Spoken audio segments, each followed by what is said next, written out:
بسم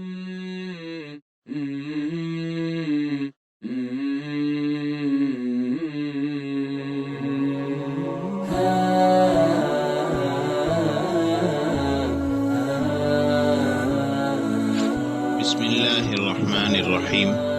زندگی سے لطف اٹھائیے، سبق نمبر 125، دعا، تیسرا حصہ۔ نبوی دعوت کے زمانے میں مسلمان تھوڑی تعداد میں تھے، یہ 38 آدمی تھے۔ ایک روز ابو بکر صدیق رضی اللہ عنہ نے رسول اللہ صلی اللہ علیہ وسلم سے زبردستی کی کہ باہر چلیں اور اسلام کی کھلم کھلا دعوت دیں۔ رسول اللہ صلی اللہ علیہ وسلم نے فرمایا، ابو بکر ابھی ہم تھوڑے ہیں۔ ابو بکر رضی اللہ عنہ بہت جوش میں تھے، وہ رسول اللہ صلی اللہ علیہ وسلم سے زبردستی کرتے رہے۔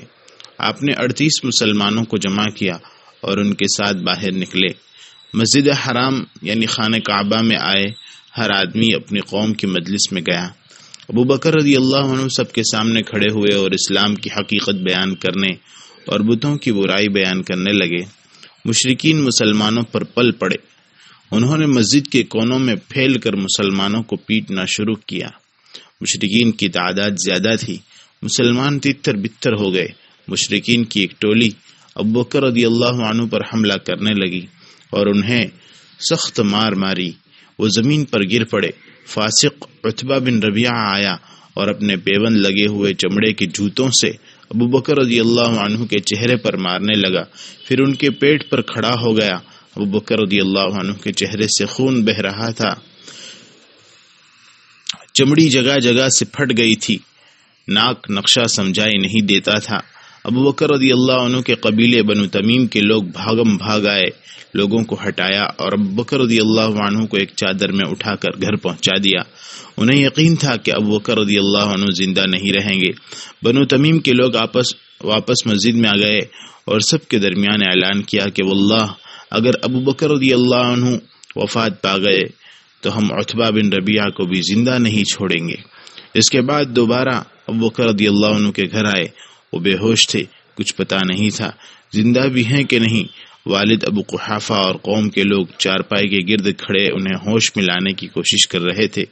والدہ سرہانے بیٹھی رو رہی تھی۔ دن کے آخری پہر ابو بکر رضی اللہ عنہ نے آنکھیں کھولی، پہلی بات یہ کہی کہ رسول اللہ صلی اللہ علیہ وسلم کا کیا حال ہے؟ قوم کے لوگوں کو سخت غصہ آیا، وہ رسول اللہ صلی اللہ علیہ وسلم کو برا بھلا کہنے لگے اور اٹھ کھڑے ہوئے۔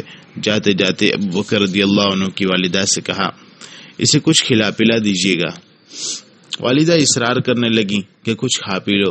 ابو بکر رضی اللہ عنہ یہی پوچھتے رہے، رسول اللہ صلی اللہ علیہ وسلم کا کیا حال ہے؟ رسول اللہ کا کیا بنا؟ ماں نے کہا، واللہ مجھے تمہارے ساتھی کے بارے میں کچھ نہیں پتا۔ ابو بکر رضی اللہ عنہ ماں سے کہنے لگے، ام جمیل بنت خطاب کی طرف جائیے اور رسول اللہ صلی اللہ علیہ وسلم کے متعلق پوچھ کر آئیے۔ وہ ام جمیل رضی اللہ عنہ کے گھر آئی اور بولی، ابو بکر تم سے محمد بن عبداللہ کے بارے میں پوچھ رہا ہے۔ ام جمیل نے کہا، میں ابو بکر یا محمد بن عبداللہ کو نہیں جانتی، لیکن کیا تم پسند کرو گی کہ میں تمہارے ساتھ تمہارے بیٹے کے پاس چلوں؟ کہا ٹھیک ہے۔ ابو بکر رضی اللہ عنہ کی والدہ ام جمیل کو ساتھ لے کر ابو بکر کے پاس آئی۔ ام جمیل نے ابو بکر کی بدلی ہوئی حالت دیکھی تو کہنے لگی، واللہ جس قوم نے آپ سے یہ سلوک کیا ہے وہ اہل کفر و فسق ہے، مجھے امید ہے کہ اللہ ان سے آپ کا بدلہ لے گا۔ ابو بکر نے بوجھل آنکھوں سے ام جمیل کی طرف دیکھا اور دریافت کیا، رسول اللہ صلی اللہ علیہ وسلم کیسے ہیں؟ ابو بکر رضی اللہ عنہ کی والدہ پاس بیٹھی تھی۔ ام جمیل کو خطرہ ہوا کہ لوگوں کو میرے اسلام لانے کا پتہ چل گیا تو مجھے تکلیف دیں گے۔ وہ بولے، ابو بکر آپ کی والدہ سن رہی ہیں۔ ابو بکر رضی اللہ عنہ نے انہیں اطمینان دلاتے ہوئے کہا، میری والدہ سے آپ کو کوئی خطرہ نہیں۔ اس پر ام جمیل نے کہا، خوشخبری یہ ہے کہ رسول اللہ صلی اللہ علیہ وسلم صحیح سلامت ہیں۔ ابو بکر رضی اللہ عنہ نے بے قراری سے پوچھا، کہاں ہے وہ؟ ام جمیل نے کہا، ابو ارقم کے گھر میں۔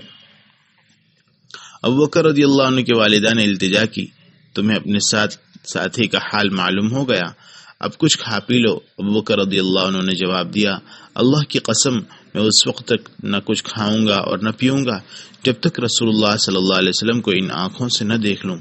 ابو بکر رضی اللہ عنہ کی والدہ اور ام جمیل انتظار کرتی رہیں۔ لوگوں کا آنا جانا کم ہوا تو وہ انہیں لے کر گھر سے نکلی۔ کمزوری کی زیادتی سے ابو بکر رضی اللہ عنہ کے پاؤں زمین پر لکیر کھینچ جا رہے تھے۔ یہ تینوں دار ارقم میں داخل ہوئے تو مسلمانوں نے دوڑ کر ابو بکر کو پکڑا۔ رسول اللہ صلی اللہ علیہ وسلم ان پر جھک گئے اور بوسہ دیا۔ مسلمانوں نے بھی انہیں پیار سے چوما۔ ان کی حالت دیکھ کر رسول اللہ صلی اللہ علیہ وسلم کا دل بھر آیا۔ دکھ کی نشانیاں آپ کے بابرکت چہرے پر دیکھی گئی۔ ابو بکر رضی اللہ عنہ نے آپ کے دل کا بوجھ ہلکا کرنے کی خاطر کہا، اے اللہ کے رسول، میرے ماں باپ آپ پر فدا ہوں، مجھے ان تکلیفوں کے علاوہ کوئی خاص تکلیف نہیں جو اس فاسق نے میرے منہ پر لگائی تھی۔ پھر وہ کہنے لگے، اے اللہ کے رسول، میری والدہ اپنے والدین سے حسن سلوک کرتی ہیں، آپ بابرکت ہیں، انہیں اللہ کی طرف بلائیے اور اللہ سے ان کے لیے دعا کیجیے، شاید اللہ آپ کے ذریعے انہیں آگ سے بچا لے۔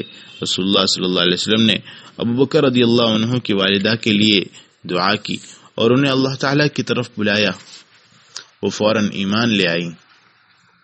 مسلمانوں کی زندگی میں دعا کو بنیادی حیثیت حاصل تھی۔ ابو ہریرہ رضی اللہ عنہ کی والدہ اسلام نہیں لائی تھی۔ ابو ہریرہ رضی اللہ عنہ والدہ کو اسلام کی دعوت دیتے تو وہ انکار کر دیتی۔ ایک روز ابو ہریرہ رضی اللہ عنہ نے والدہ سے اصرار کیا کہ اسلام قبول کر لیں۔ اس پر وہ غصے میں آ کر اس نے رسول اللہ صلی اللہ علیہ وسلم کو برا بھلا کہہ دیا۔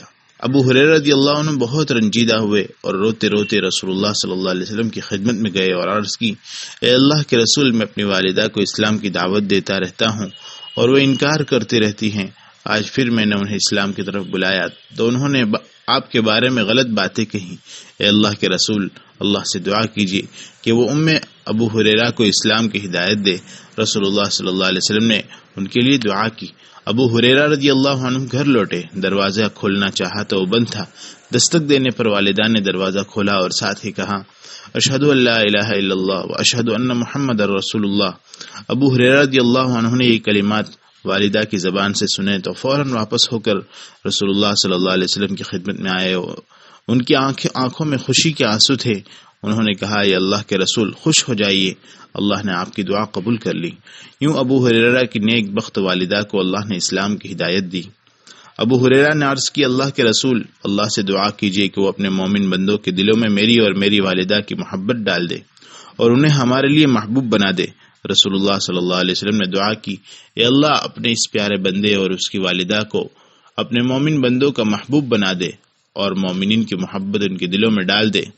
ابو ہریرہ رضی اللہ عنہ کہتے ہیں، یوں روئے زمین پر موجود ہر مومن مرد اور مومن عورت کو مجھ سے محبت ہے اور میں ان سے محبت کرتا ہوں۔ خلاصہ یہ ہے، وقال ربکم ادعونی استجب لکم، اور تمہارے رب نے کہا کہ مجھ سے دعا کرو میں قبول کروں گا۔